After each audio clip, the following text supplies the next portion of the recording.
sur les murs de la cuve.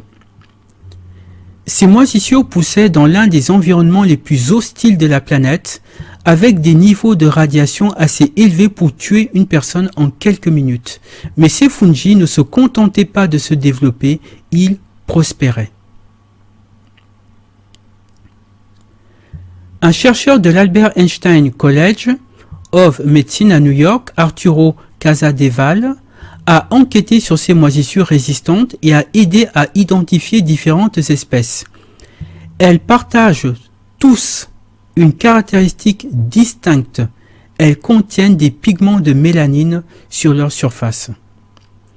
La plus intéressante était peut-être une espèce courante de moisissure noire, la Cryptococcus neoformans. Ce fungus ne contient normalement pas de mélanine, mais lorsqu'il est exposé à des niveaux de radiation 500 fois supérieurs à la normale, il commence à produire de la mélanine en 20 à 40 minutes. Le Cryptococcus et d'autres espèces croissent plus vite dans des environnements fortement irradiés qu'ils ne le font à des niveaux normaux de radiation. Le travail de Casadevall a permis de découvrir que les fungi utilisent la mélanine pour capturer l'énergie émise par le rayonnement ionisant à la manière des plantes utilisant la chlorophylle pour capturer la lumière du soleil. Donc en fait, ce qu'ils se sont rendus compte, c'est que des champignons sur cette zone avaient absorbé les radiations, et cela grâce à la mélanine. Et que c'est ça qui avait permis de décontaminer la zone et de permettre que la nature reprenne le dessus.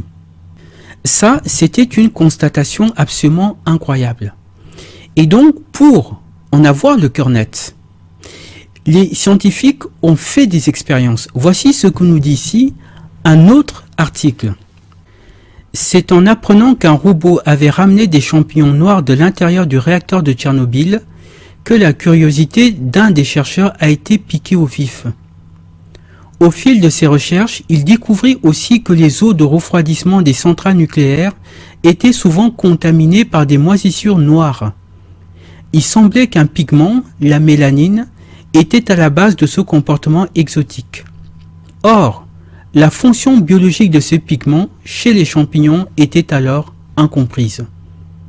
Pour en avoir le cœur net, les scientifiques exposèrent des champignons contenant de la mélanine à des radiations équivalentes à 500 fois le niveau naturel.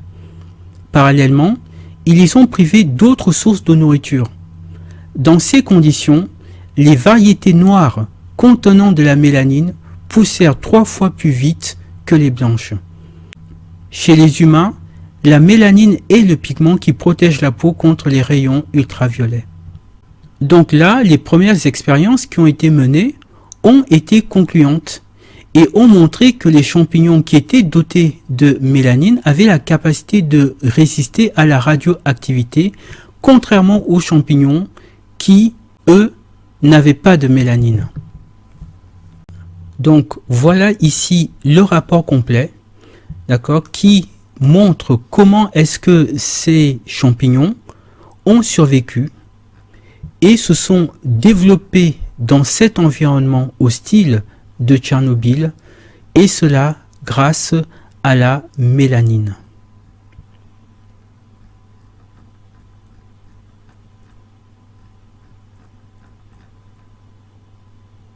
Dès lors, la question que se sont naturellement posées tous ces scientifiques, c'est de savoir si cette mélanine pouvait avoir le même effet sur l'être humain. Parce que l'auteur de cette étude, le docteur Casadevall, voilà ce qui est dit ici dans cet extrait d'article. Dr Casadevall note que la mélanine des champignons n'est pas chimiquement différente de la mélanine de notre peau. C'est la même mélanine. Donc si la mélanine permet à des champignons d'être immunisés face aux effets de la radioactivité, eh bien logiquement ça devrait également être possible pour l'être humain. C'est pour ça qu'ils ont poussé leur expérimentation. Et cette fois-ci, ils ont fait cette expérimentation non pas sur des champignons, mais sur des souris. Donc, je vous mets ici le résumé de cette étude. Ce qu'on nous explique ici, c'est que les auteurs de cette étude ont fait manger des champignons à des souris. Et ils les ont exposés à un taux de radiation extrêmement élevé, 9 Gray. Alors, il nous rappelle ici que une exposition à un taux de radiation supérieur à 0,1 Gray est considérée comme une dose hautement dangereuse pour les humains. Pour être précis, si vous êtes exposé à un taux de radiation de 3 à 4,5 Gray, si vous n'avez pas de traitement efficace, vous mourrez obligatoirement dans les 30 jours.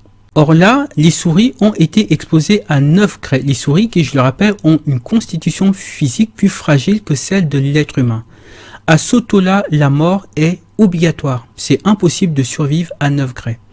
Donc ce qu'ils ont fait, c'est que ils ont fait manger à ces souris des champignons noirs, donc des champignons contenant de la mélanine. Et ensuite, ils les ont exposés à ce taux de radiation de 9 Gray. Et là, on nous dit que 80% de ces souris ont survécu.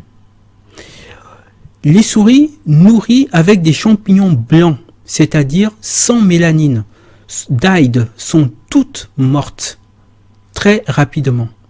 Les souris qui avaient été nourries avec des champignons blancs additionnés avec de la mélanine ont survécu. Voilà, alors je vous mets sous les yeux le rapport complet qui a été publié par les auteurs qui ont mené cette étude sur la mélanine et les souris. Alors, je vous résume brièvement les tests qu'ils ont menés.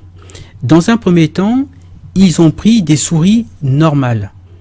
Voilà, des souris à qui ils n'ont rien donné à manger de spécifique. Ils les ont exposées à ces rayons radioactifs. Toutes ces souris sont mortes, sans exception. Ensuite, ils ont donné à des souris à manger des champignons contenant de la mélanine.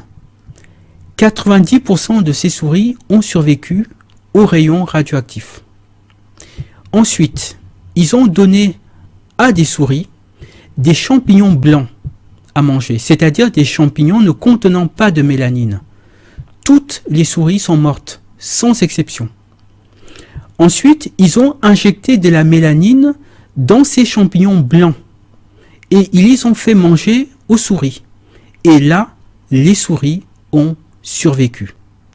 Et c'est pour ça que dans leur étude, ils tirent cette conclusion. Alors, ils disent ici, la survie égale des souris protégées avec soit des champignons noirs, soit des champignons blancs additionnés avec de la mélanine, a établi la causalité entre la présence de mélanine dans les champignons noirs et leurs propriétés radioprotectives. C'est-à-dire que là, ils ont conclu que ce qui donne à ces champignons la faculté de résister à cette radioactivité, c'est la mélanine. C'est-à-dire que ce n'est pas une faculté propre aux champignons. C'est la mélanine, c'est cette substance qui leur permet de survivre, de s'épanouir dans la radioactivité. Voilà ici la conclusion de leur étude. Et ça, c'était une découverte absolument incroyable.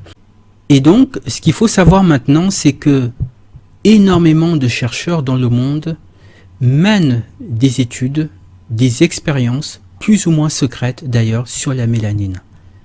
Parce qu'ils se sont rendus compte que la mélanine possède des propriétés absolument extraordinaires. Et l'implication de ce qui a été découvert à Tchernobyl va au-delà de ce qu'on peut imaginer. Parce que ils réalisent qu'ils peuvent utiliser cette mélanine dans le domaine médical, dans le domaine spatial, dans le domaine de la protection des populations, parce que ça voudrait dire qu'à terme, grâce à la mélanine, on pourrait protéger des populations exposées au nucléaire. D'ailleurs, l'une des premières leçons laissées par Tchernobyl a été qu'on peut utiliser des substances dotées de mélanine pour assainir des zones irradiées. Lorsqu'en 2011, il y a eu au Japon la catastrophe de Fukushima, des scientifiques ont émis une série de propositions pour limiter les conséquences de la catastrophe. Eh bien, l'une de ces propositions, eh bien, c'était d'implanter sur la zone irradiée des champignons porteurs de mélanine. Parce que, eh bien, ces champignons, grâce à la mélanine, allaient absorber la radioactivité et permettre ainsi d'assainir la zone, comme cela s'était passé à Tchernobyl. Mais ce que d'autres chercheurs essaient de faire, c'est d'utiliser la mélanine pour développer les capacités de l'être humain. Lisa Knipp, qui est une chercheuse au MIT et qui s'intéresse surtout au domaine spatial, a répondu à une interview